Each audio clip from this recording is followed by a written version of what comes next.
Voilà, to pesibino mbote bozali penza baike bozolanda émission na biso Mozindo.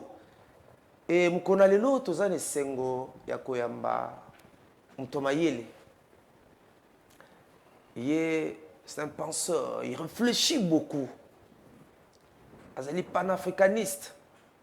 Azali molakisi. Et ngana benga kepe révolutionnaire. Et mon mboka Norbert Yambaya manapesi mbote. Mbote mingi ndeko Max na pepe ba téléspectateurs banso mbote place bozali nabi ke to sai mwa mikolo tokuta na sute na zongisi matondo na oya kelawa likolo na se oya pesinga possibilité na koma poto solola avanza lelo to solola ndiga makambo kitoko oyo ko permettre que mboka biso eke liboso ubandika ngaka sakoloba ubandimba moko na pesi nzambe kolo pesi matondo ngasa yokoloba akumisi kombo ezali kono makombo nyonso Yesu Kristo oyo abikisa biso nazali ke loba bongo melobita et puis il a remarqué que tanga komba Yesu mingi te naza un problème na Yesu te Yesu na histoire d'aye abotama na mboka songolo azwa mission pour na mboka wana bongo naza commentaire bongo na sala pour na ite nde moko okuta epa na biso nzambe pe apesa ba mususu ba mission pour na mboka na bango okende Asie okuta ba o bazwa mission pour na mboka na bango ba o bazwa mission basa mission na bango ce que sili accueilli c'est que na niveau que histoire ezo changer mboka eza ko tambola okomona pe mikom susu pe mususu aye batindi ye na mission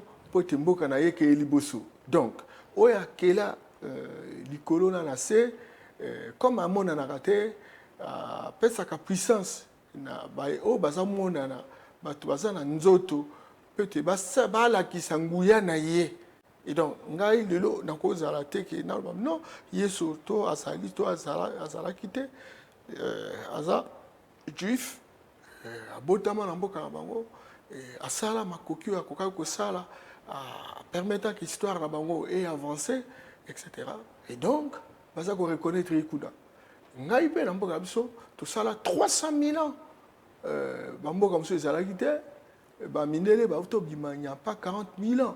Donc biso pe totikala bongo te mabe na yango nde ko lobaki on a religion universelle attention mais libisala kato maloba mwana mboka Norbert Yamba mais beaucoup de gens témoignent de la puissance du nom de Jésus to landa ba TV certainement aux hommes Mtomayele landa kapé les gens témoignent ce que Jésus fait dans leur vie mais qu'est-ce qui fait que Yondi Makate. Et ces gens-là qui croient, qui vivent au quotidien, le miracle, la transformation de leur vie. Yo lo bibon. Yabi, qui n'est pas kimbangiste. Tout na bango oyo kana ba témoignage. Na kombo ya fumu kimbango. Témoignage c'est belé. Tant wazo sa témoignage na bazo reconnaître ka fumu kimbango.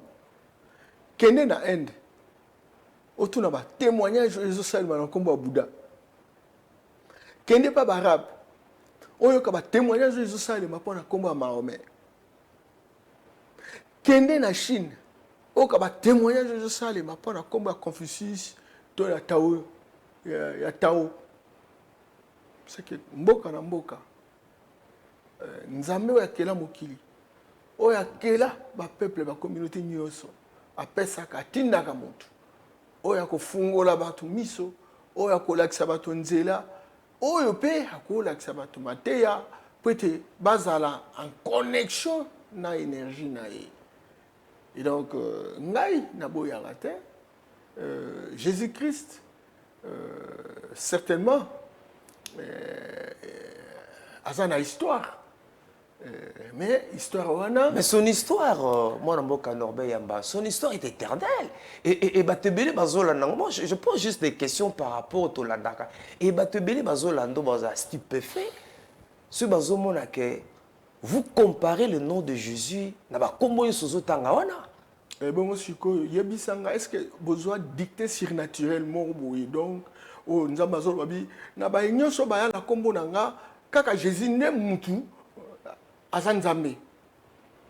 Est-ce que au monde dicté modèle wana ba to ko ba Thomas Romer aza juif aza professeur na collège aza kotanga sa religion aza wa sabi non il n'y a pas de dicté surnaturel mutu moko atika kozwa fax ba komelie makambo bebi non to ndenge za anga na za koto nga nzambe tala natinda mutu boy rien to azume encore que tango na ba mail les alagité donc il faut un moko to za ko croire mais un moko to mituna api mituna parce qu'en réalité ce que tu as bien de Max mais combien de temps to croire ce que le to comment ko réfléchir makambo yo parce que tu as croire que un papa n'a pas biso babitala biso zaki na bazamba na biso to zaba samsala na biso etc. bango baye ba biso non de ko la biso moko abotama kuna ye toboma ye mais ya yaki ko pona sikola bino bondima ye po bolanda nzela na ye bokobona nzambe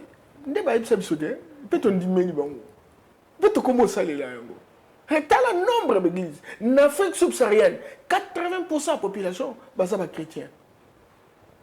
Ce qu'on vit en dehors des chrétiens, c'est les catholiques, les protestants. Vous avez les musulmans. Les musulmans, Abraham. Abraham a bâti Ismaël. Abraham a bâti Isaac. Isaac est une base du christianisme. Ismaël, base de l'islam. Cela, Tolanda Yango, c'est depuis le 7e siècle. De Tolanda, histoire, il y a arabe. Namiba musulman. Le 14e siècle. Yebisanga, résultat ça. T'as la même modèle, bande ko biso baza ba musulman.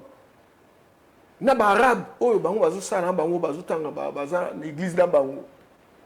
Ba arabe, baza ba riche, biso to ba pauvre. Comparé ba prêtre na biso na ba prêtre mndele. C'est que biso to zawana te. Et donc, bango suko baza en secret. Non, excusez. Allez-y. Baza en secret. Batika ko yebisa biso te. Combien de fois comme to sali ba église? 6 églises na veni moko. Et talani kutu. Dans l'ingé, à partir il y a Ozolobana et puis c'est maintenant là, n'introduire si j'échange à l'élo puisqu'avec vos échanges, nous réfléchissons ensemble. Et Église et développement. Nous avons réfléchi le lobo. Église et développement. Lecture nous sala. Moi namboka Norbert Yamba na église d'une manière générale par rapport à développement. Église. Eza lingomba. Lingomba et salemi na ba o nyonso baza ko na eloko mo boyi bato baza na posa ki ba atteindre objectif na bango mo boyi yango moni ba église ça ko se créer à longueur de journée etc. Et on est dans les centaines de milliers des églises surtout en Afrique. La place nyonso o ezaki ba usine ya production tantôt on a bazo produire tout masango bazo produire tout EVA bazo produire tout café etc. ba magasin miné ba dépôt miné au place pa bando zo misala moto oza kozwa musala bazo futa yo ba sécurité sociale na yo oza bana ozo tinda bango na ba école moto soka beli ba keko soigner etc. Ma place wana nyonso talaka na cité ba église ba récupérer talana. Est-ce que ça m'a baissé qui Excusez. Non, vous avez la parole juste pour vous aider à continuer la réflexion. Est-ce que les lois Zababé Est-ce que les Zali Mabé, ce qu'Église a récupéré ma place Wana pour le salut des âmes? Mabé Zawapi. Nabi, comment serait-il possible? Bah, oh, bah, mais la biso église. Qui n'est pas poto. Ota la banane, on va se prier ici. Bah, on va découvrir. Enquête, on va tout ça là, c'est quoi? En France, 51%. Il y a des oiseaux qui sont mais ils sont dans la pauvreté. Nabi, Kende na Chine. Baza 2% seulement. 2% seulement. Au baza ko croire dans ma église. Le reste c'est basé en philosophie, basé en morale, etc. Mais les Chinois, le baza, premier pays, première puissance commerciale, deuxième puissance économique, deuxième puissance militaire. Géniona. Parce qu'en réalité, nous avons une image en Zambie. Et que nous avons appelé ça Imaël par rapport à Bikela Moussous. Mais Bangoba, l'andi église. Bangoba, l'andi des sciences, parce que nous avons une scientifique. Talandega sala mokili, talandega sala planète. Ta mokili nege kilama, ta mutundega sala, talandega sala même na ba insecte, talandega sala ba nyama na zamba. Et alors après si biso mayele et que mayele wana to tchango to mo na place biloko ni na ngwa tcha na mboka. Pour à partir de mayele wana to sale la biloko wana parce que biloko wana sunga biso. Tala na ndeko nanga. Na retour le loto za la guerre. Na retour na espace sur retour wana mindele bazo buntia pona ni nango. Eza nobium. Nobium ezali matière moko et c'est par rapport à la stabilisation il y a fusée. C'est-à-dire que ce qui nobium c'était fusée comme s'envoler. Mais na coût d'acquisition tout le monde en États-Unis. Fusée moko ezana 10 milliards de dollars. Imaginez-vous ce qui tozalaki na mayele ya Nzambe. Oh, il y a ça qui biso. Oh, qui génie on a. Écoutez, nous bien on biso. Bah, on a ce sabitu. Mais pourquoi je quand on va même quand on a mon boca, on va que nous ça, on va ça va fiser là, on. Biso tout na tout ça là, on. C'est que le problème il y a budget. Et qu'on a que se poser parce que tout ça là, oh, tu peux transformer or, na ba matière belé, tu peux jambongo. Bah, ici ne vous allez belé, bah, pas aux misala. Richesse vous allez belé, bah, que ba taxi wana ba ko fêter yango pona bongsa manzela ba ko bongsa ba école ba ko bongsa centre de santé etc. Et donc bonzambe otozaki na yango o ça que ba koko na biso pendant plus de 35 siècles bazali puissant militairement, puissant économiquement, puissant politiquement. Donc bonzambe on les a shooté simplement parce que l'église est là. Et bisa biso était ndenge bozali wana nyoso bozana yango biloko nzamba pesa bilo nyonso ezaya kibondoki. Alors, je profite qu'est-ce que vous reprochez à l'église? Hein? Qu'est-ce que vous reprochez Lélo Ndekonorbe Yamba Yamba à l'église? L'église a participé à la trinité coloniale. La trinité coloniale, c'est-à-dire il y a 3 compartiments, il y a 3 entités qui ont construit la colonisation. Il y a d'une part l'église, l'administration et l'économie. C'est-à-dire qu'en fait, bon, opérateur économique, il y a Mindele, il fallait minérer na biso. Et donc, comme on va minérer na biso, et donc, on a besoin de l'eau pongi. Et donc, l'église est hier pour la pongi. Donc, ils ont opium du peuple. Bien entendu. Comment papa Norbe Yamba Yamba et Bela Batmazolanda, comment pouvez-vous dire que l'église est opium du peuple de Konorbe Yamba Yamba? Histoire. Donc même l'église à Congo est opium du peuple. Mais l'église, est-ce que tu as changé l'église? Quand même l'église qui est importée. En quoi c'est opium? Opium, regarde. Comment pouvez-vous imaginer? Tu vas une église. Et quand tu vas une église, on lui a dit que dans mon salaire, il y a mon corps. La Bible, c'est le sueur de ton fond que tu gagneras ton pain. Il va prier Dieu. Bah témoignage est mort boy donc on a na ta cuir oh kutukutu na un avion oh kutukutu na un mutuka etc. Et vous avez par exemple 100 000 personnes qui prier qui pas.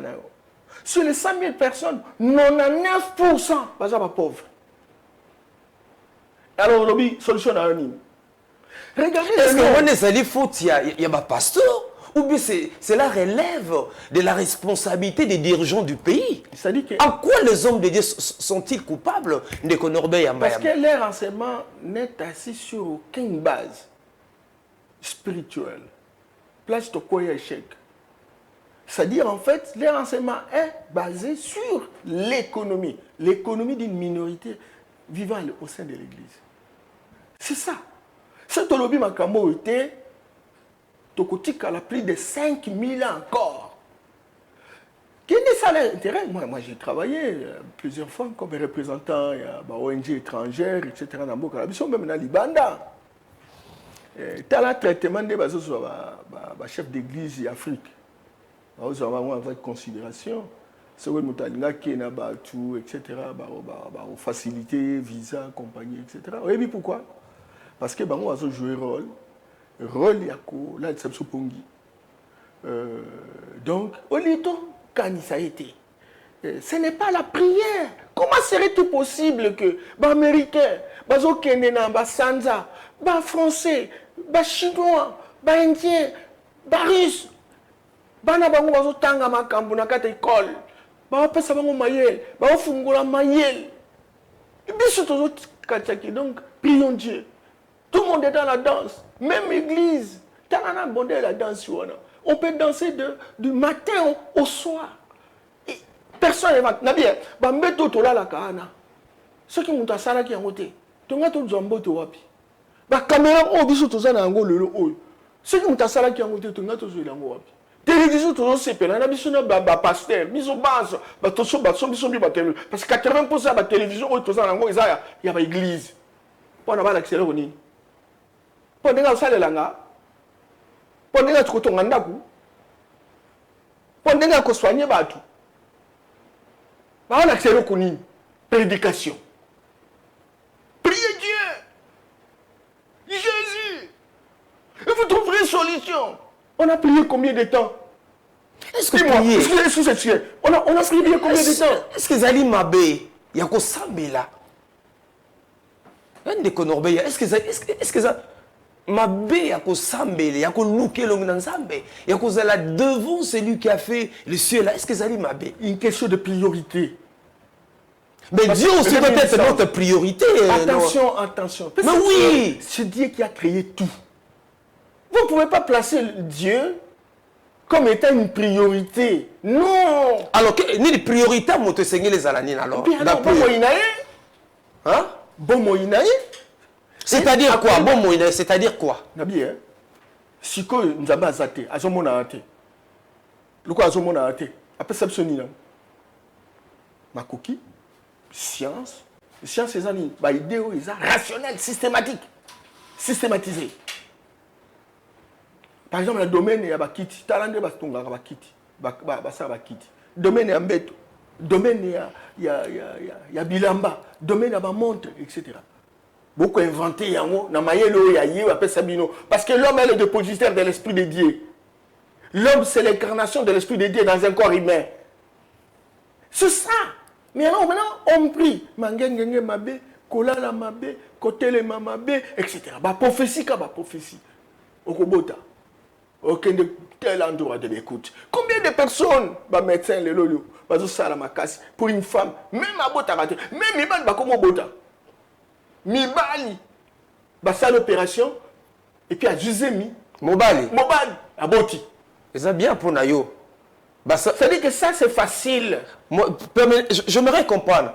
Mobali, ça l'opération, il y a Mobali, à Juzemi, à Boti, toi, à Boti ici.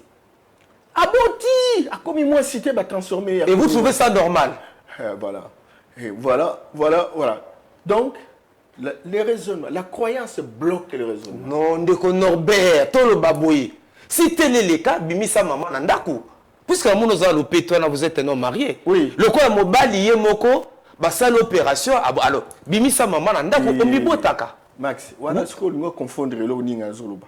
Peut-être que je comprends bien, je comprends pas bien. Oui, allez-y. Exactement que na lobité que na zone dimila yango. Ah, OK. Na lobi que oui.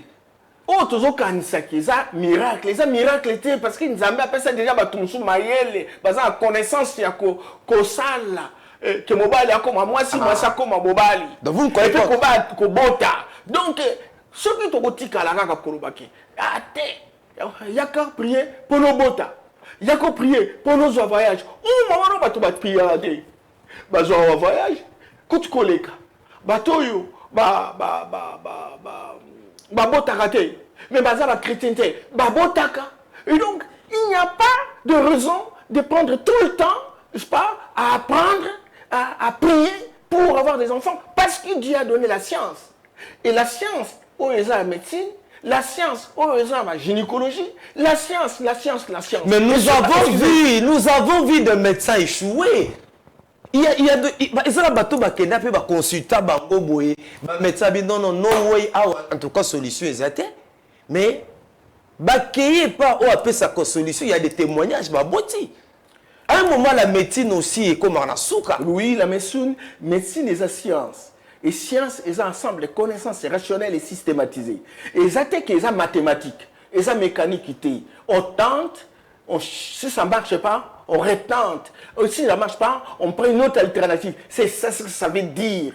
Et donc, ce qui, par exemple, Moutaki pas médecin, encore qu'il faut qu'il y ait qualité à médecin, comment serait-il possible qu'on ait un mort? Et puis après, ici, il y a aucun Afrique du Sud au Biki. Pour la Nino. Et ça, qualité, au niveau matériel, etc. Donc, vous ne pouvez pas apprécier. Et là, au médecin à Sali, qu'il y a même dans un village, par rapport à médecin, un village, la connaissance est déjà limitée. Pourquoi? Parce qu'en fait, connaissance, que permettre. Donc, mon problème, c'est quoi? Il ne faut pas considérer des choses où ils ont facilement réalisé une intelligence humaine et qu'on soit le coup la miracle. On va prendre beaucoup de temps. Utilisons la science. Par exemple, moi, c'est beau t'arrêter. Comment beau t'arrêter? Tout ça en déni. Et bien voilà, tout le cas, un mécanisme scientifique qui peut permettre que moi c'est abota. Et ça existe. Aujourd'hui même maintenant pour la micro, au commune sans moula kama. Mais au cours de 150, 200. Médecin na cadre de transhumance. Il y a un groupe de médecins en France, basa quotidien. Comment mon tour a vivre 1000 ans? Tu vois, 1000 ans. Mais non, alors maintenant, ce qui est au Gozoak, Tanyoso, Kaka, prière, non, Nzamba Rosa, non, Nzamba Rosa, Nzamba Pesa déjà Maël, Yosa était ni Nzambé. Alors, ça là, ma casse, apprendre, comment on conseille mon salaire journalisme, ou bien ABC à journalisme, comment ça, mon salaire commerce, ou bien ABC à commerce, comment ça, mon salaire, par exemple, il y a politique, ou bien ABC à politique. Donc, biso de Tikala, oui, n'a qu'un dégât, ou Nzambé Nanga, à Kosala Ponangaï. Awana, vous êtes contre la parole de Dieu. Vous êtes en train de pécher contre Dieu. Parce que Dieu a dit, c'est le soir de ton front. Qui ne travaille pas ne mange pas. Alors maintenant, sans soana, oh,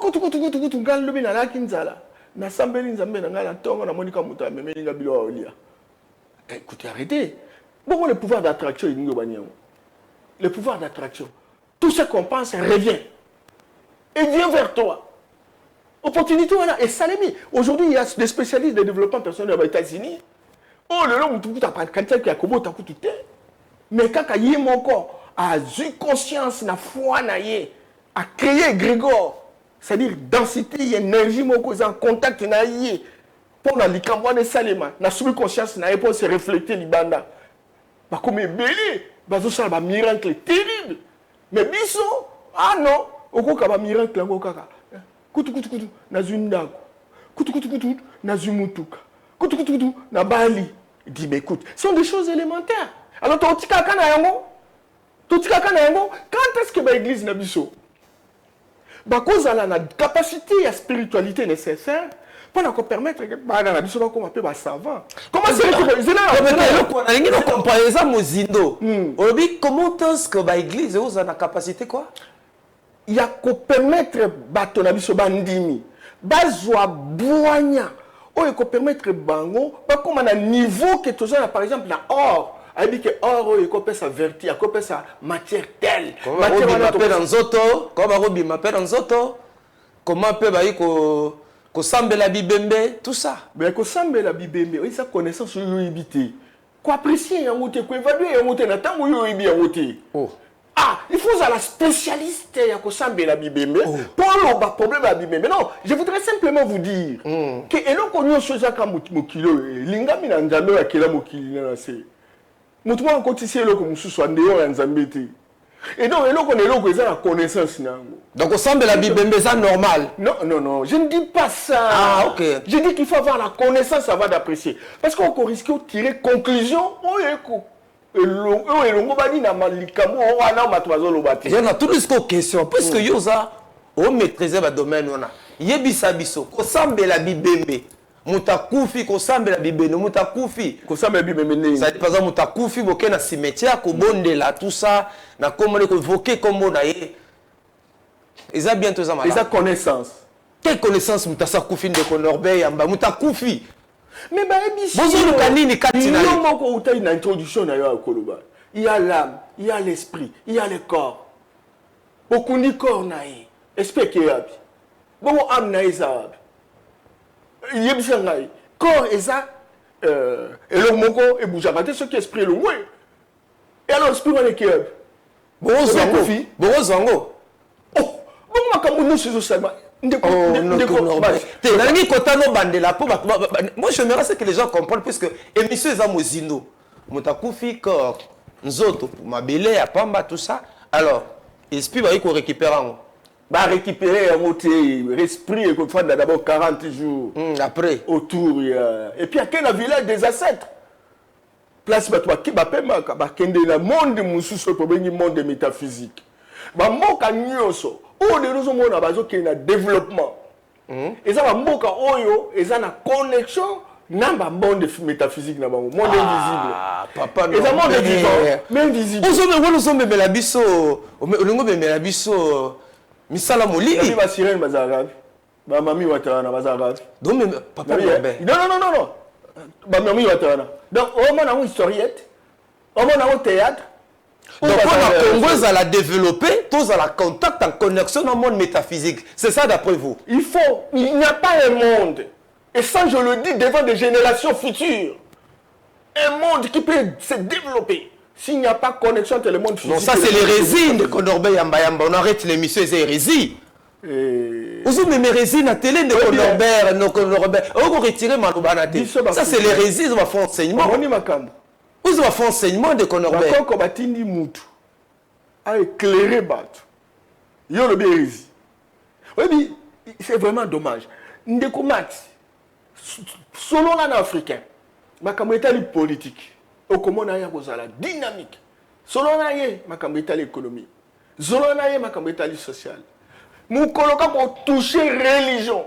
Mon délai ça tellement effort pour te battre comme ça se quoi baramike na bien yebisanga ba livre nyoso ne wa zotambola ngo ba te kakate o ba tsenga mbongo te livre moko o ba multiplier ngo o ba kasaka gratuitement ezaka bible pour la nini ba livre musu wa te kakango pour la nini pour na to fanda to koma modèle wana et puis to koma modèle wana pour to ndimaka et puis tout ça là pour to tikala ba ombo libérer na libérer même bible oza contre yango.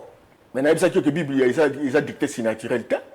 Est-ce que pour nous boire comme avec Oziki ça ils ont tina tête roba. Mais il va couper ça gratuitement. 2 ans valeur te. Bon si go donc Bible na wa salam. Na wa salam. Ah ni Konorbe. Mais on peut se verser tout à l'heure non que peut se verser à bien. Mais non, mais yango na. Et l'homme ne mangera qu'à suer de son fond que celui qui ne travaille pas qui ne mange pas de la Bible. Et ça lire recours la Bible quand bien même aux zones di mangote. La Bible a été créée dans le contexte de la Pyromain. Il soit Botama, dans Nazareth, dans Bethléem. Mais Vatican et ça dans Rome. Comment serait possible si l'Église catholique est née à cause de Jésus? Ils auraient pu installer le siège principal dans Bethléem. Mais comment on se retrouve dans Rome? Mais parce qu'il y a eu constaté le grand, l'empereur romain. C'est lui qui a envoyé Madame Madeleine à Bethléem, mais pendant quoi apprendre l'histoire de Moutoumoko à Botamakuna. Regardez même maintenant, il va dessiner Jésus. Avec des yeux bleus. Jésus n'est pas européen. Si vraiment il a existé, c'est un asiatique. Et quand on a des yeux bleus, ça c'est pas. Les yeux bleus, c'est pas asiatique. Alors, excusez-moi. Le nom de Jésus, on dirait, et ça, la vie, non pas s'il y a ce nom-là. Non, mais c'est parce que ça nous a infantilisés. Comment ça? Ça nous a... Mais à tout ça, Ndeko Norbert. Les Misanga Makamura, Yazol, non, parce que Ndeko Bele, Bazolanda, Bazokoma, Bazoba, mais. Bah, on reconnaît que l'hôtel est là. Non, non, non. Babio Bungi, Babio Bungi. Il y a eu un monsieur. Babio Bungi. Non, voilà. Babio Bungi, c'est là. On va rester déni là. Toujours la situation. Tant que vous ne comprenez pas ce message-là. Tant que vous ne comprenez pas ce message-là. Message à Kobima et à Kozala en connexion dans le monde métaphysique. Non, non, c'est pas ça. Ça, c'est une connaissance. Et ça va nous apporter quoi, cette connaissance-là? Oui, on va inventer, on va scientifiser, on va moderniser, on va théoriser. On va avoir des produits qui nous permettront de résoudre nos problèmes. Pourquoi la pauvreté récurrente, permanente? Pourquoi? Et quand ça va se terminer? En priant? Il y a quand prier, pauvreté ici. Combien de personnes vont faire le lot parce que l'aspirine est zété? Combien de personnes vont faire le lot parce que en sécurité, mais vous êtes politique, c'est là aussi déjà aux hommes funda. Ce qui mouton ça la lokola ça la kate, n'est pas nzembo nanga. Mouton mona tenga sisi que là, c'est incapable à resoudre musala. Tout ça, mais ils ont une mauvaise volonté politique dans la francophonie. Dans peu de temps, tant que Kinshasa Ngengi, tant que Kinshasa comme Elungi, Elengi plutôt. C'est qu'il y a problème na biso ezali mauvaise volonté politique. Il y a bino baï politique où vous kamba biso. Non, mais le système... Il suffit que vous décidez comment rechanger. Mais vous décidez n'a une alternative ni. Parce que le système politique est importé. Et ça, il y a mon délai.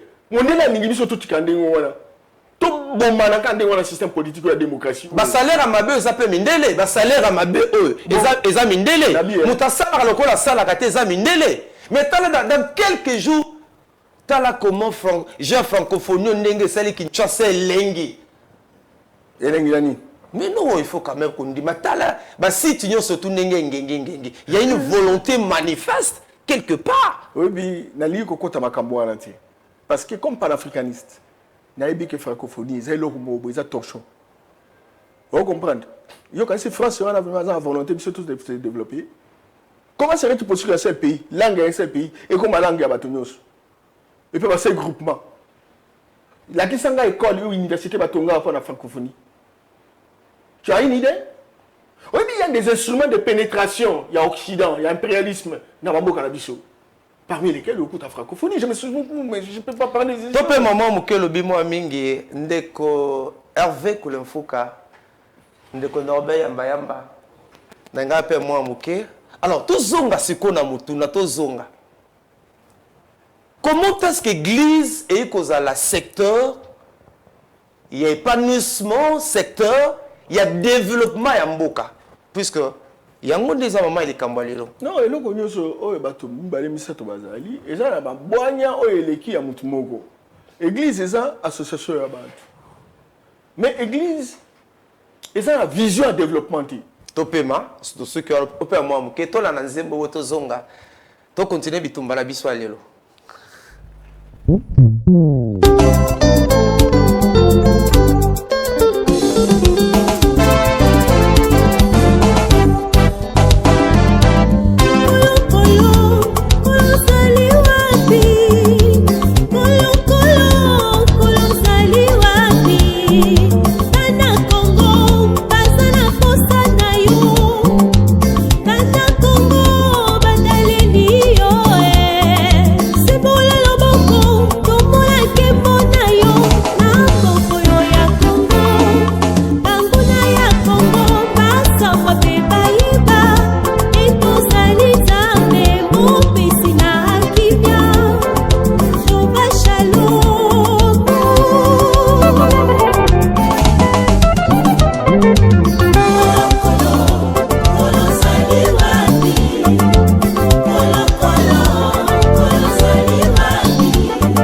ya ndenge na ndenge kasi ya soni mpe mawa bayimboko azali kovivre kati na kimombola ya kosakana te yango biso bandeko toki kotika bino vraiment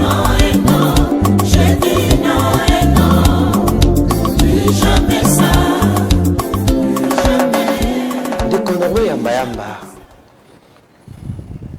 tozongi na émission na biso bozolanda biso bipai na bipai toza na panafricaniste mwana mboka Norbert yamba yamba azali acteur politique azali molakisi azali na ba casquette belé kati na ye nde tongaki lelo tomeka kosombiki ya makanisi ndenge tolobaka mbala mingi na oyo etali église développement tant tobeti lisolo ya francophonie nakanisi lokola molakisi. Moi, je suis professeur d'anglais et comme ça, nous avons en classe Luzolo, Yakanan. Et monsieur, vous parlez aussi lingala? Analyse nos années. Ça passe. Ça passe. Vous savez, nous avons s'intéresser à un système importé depuis plusieurs années.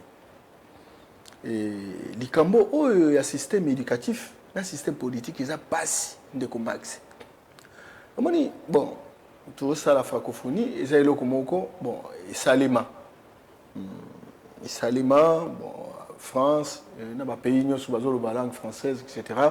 bazo kutana mais il faut faire attention na bit nini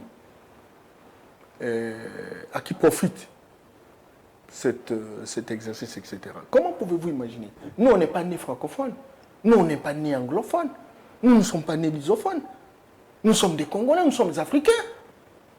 Et alors, nous tenions sur la langue maloba. Nous avons langue de koloba un quota. Le quota. Un quota. Un quota. Et ça, identité en moutou. Alors, si vous avez la langue française, est-ce que vous ne pouvez pas imaginer ndege comme sikoyo sommet France Afrique sommet Russe Afrique sommet Chine Afrique un seul pays avec tous les pays africains et personne ne se gêne de ça des pays lusophones des pays anglophones et vous vous retrouvez et vous allez trouver les États-Unis avec tous les pays africains vous allez trouver la France avec tous les pays africains même la Turquie comme ils sont même Turco Afrique est-ce que ça ne gêne pas et puis français. Bon, mais quand on a la langue en France, c'est on dit mal. Non, papa. Mais quand on a ça, on m'a dit que Mundele a ça là, système, tout s'éloigner dans la coco na biso. Tout s'éloigner. Imaginez-vous, le baka mnoka mboka na katandira. Ba mon nyos ba wa bien tout villageois. Mouta. Alors si ko na tango tozoko boss ko boya kota na biso minoko na biso na mbok na ba village na bandako na biso ceux qui bana bazoloba mnoka mboka o baba do beta bango ba fimo il faut parler français et pas so ba lobi français to ba lobi anglais to ba lobi portugais ba bien bana na kutu famille wala baza civilisé bana ne ba loba français l'école moi no meka koloba na mnoka mboka chef de classe ali bazui balongole ba point ba pese punition à l'époque où ceux qui se balati so muku wa moko ya ceux qui amakaku balati so na nzoto à l'époque voilà c'est ça et donc makambo wana même na l'église lelo français la français moto ibilinga la bien asa na public moko en face o ba ibilinga la bien il faut donc aloba français parce que ce qu'on aloba français il se considère comme asa likolo ya batu nyonso aga kotea ceux qui na bepumba et pas na biso kuna na bepumba asa na interprète asa akena ngende asa na interprète voilà na ngende akote asa na interprète et puis ce qu'on va comment assister moko asa moi téléphone moko Android la Bible déclare internet to asa na biloko ko mondele wana etc. Oyo wana ça s'appelle la sauce oh là là il y a un terme en la théorie de la réification. J'ai appris ça en sociologie mais c'est parti. Et donc ce système là de se prendre na état ya valeur en fonction de l'eau qu'on a en fonction de langue qu'on a etc. Comment pouvez-vous Ozolo balingala, ozolo ba trop français, ba tonyo ba, ba lokite ba lebele. O bandi ko lo ba anglais parce que o kende na o yokoli anglais, o bandi ko lo ba anglais na monde moko do ba kwazo comprendre même anglais. Tu vois, toza ba aliénés, nous sommes sans identité, nous sommes déracinés, nous sommes désintégrés, nous sommes désarticulés, nous ne sommes pas ce que nous sommes ce que les autres voudraient que nous soyons. Et donc il faut arrêter ça. Et tout cela exige une politique. Va prendre ma mesure. Au regard, il y a ma grande réforme. Pourquoi ma réforme? Comment ma réforme l'enseignement primaire et secondaire? Vraiment. Même dans l'université, les Alika on a proclamé l'examen d'État. Les jours on proclame l'examen d'État en juin, on a une grande performance en ministre. Ça bien arrêté. Et quel est le contenu d'enseignement? Tous nos enfants qui font à l'école, nos professeurs, sont des perroquets, sont des récitateurs, sont des répétiteurs. Ils sont sans renseignement, ils sont sans particularisme. Ils n'ont aucune valeur ajoutée, aucune plus-value pour la société qui est les bousseaux. On a des diplômes. Nous sommes non, j'allais dire des intellectuels. On n'est pas intellectuels. Nous sommes des instruits, nous sommes des diplômés. Mais nous ne sommes pas des hommes et des femmes. Je voudrais vous compléter par rapport au système éducatif. Bisotoki la bomwa na otanga. Ma. Pa. Papa. Botangi lingala. Toyekola ngo wana nazana EPL vulu na komina lemba. Botangi lingala. Onzela ya kelasi. Toyekola yango. Mais lolo tout d'un coup, ça n'existe plus. Moi na bani maternelle na français. Tu as ici. Ayebi lingala te. Et puis Max, école belge, école française, école américaine. Ici chez nous, nabi aucun ingénieur, école en Amérique, école en France, et donc vous voulez prendre le programme de la Belgique, vous voulez prendre le programme de la France, vous voulez prendre le programme de l'Amérique. Mais bino moko pe baba politique, bino nde bana na bino bazotanga kuna te. Mais non parce que bana na bino bazotanga kuna. To sosolina nuté. Vous savez que je prends beaucoup de risques en disant ces choses-là. Vous savez que ça peut me créer des problèmes. Mais je dis ces choses-là, moi je dis, Seigneur, ceux qui moyens zali, tolo belango, un jour, il y aura des gens qui vont comprendre ça et qui vont appliquer ça. Hein? Oh, le commis privilège. Quand moi nanga, attends à l'école française. Quand moi nanga, attends à l'école belge. J'ai bien arrêté. Nous avons nos propres écoles, mais quel est le contenu? Oh, le système et l'université, comme il LMD. C'est un système qui a échoué. Je m'excuse beaucoup, mais qui continue. Et on croit qu'on est dans une innovation. Vraiment. On est dans une innovation. Vraiment. Donc, il faut, à un moment donné, sincèrement, que nous ayons des intellectuels, des gens qui prennent le risque de se remettre en question, des gens qui prennent le risque de jeter un regard sur notre société, des gens qui prennent le risque de faire l'évaluation de ce que nous sommes pendant plusieurs années, etc.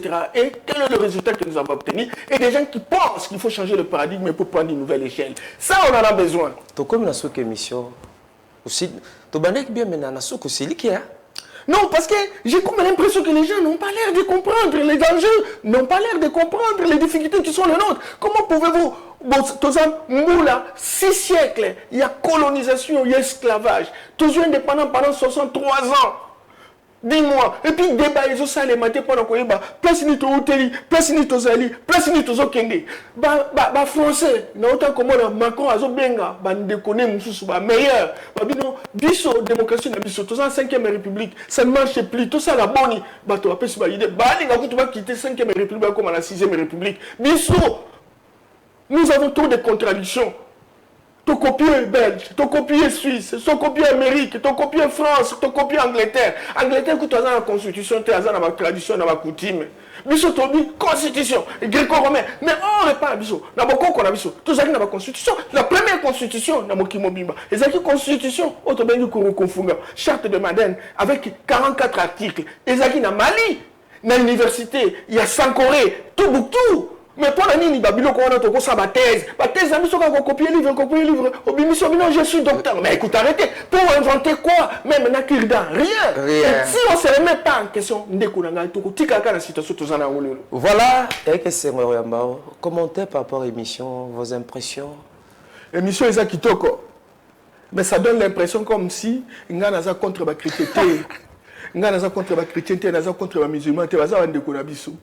Mboko yo. To meli, to se musala, to saleli, nous soit appelé ça biso. résultat exact souci nangake to mekana to mituna nani to fanda biso nyonso catholique protestant ba église na biso ba scientifique etc. Pour nani toza ko avancer te pour nani au lieu to si sa pauvreté tozo kitaka ka pauvre baza ko augmenter chaque jour c'est que quelque part to mikosaki alors to lukelo ko ni yango to ko sala po te to mikosa soute to za fondation ba bien nzete nyonso za ba racine te ko koya même ba to koya parce que racine za la soute alors to ça la racine to zo ça ba fondation parce que ba ndele bazo benga biso des abrutis fondationnels nous n'avons pas de fondation nous avons des instruits sans fondation. Voilà, tokomi na souk émission, bozalaki baiki ya kolanda biso, botika malamu nde tokutani mbalasi. Matono ni mboka.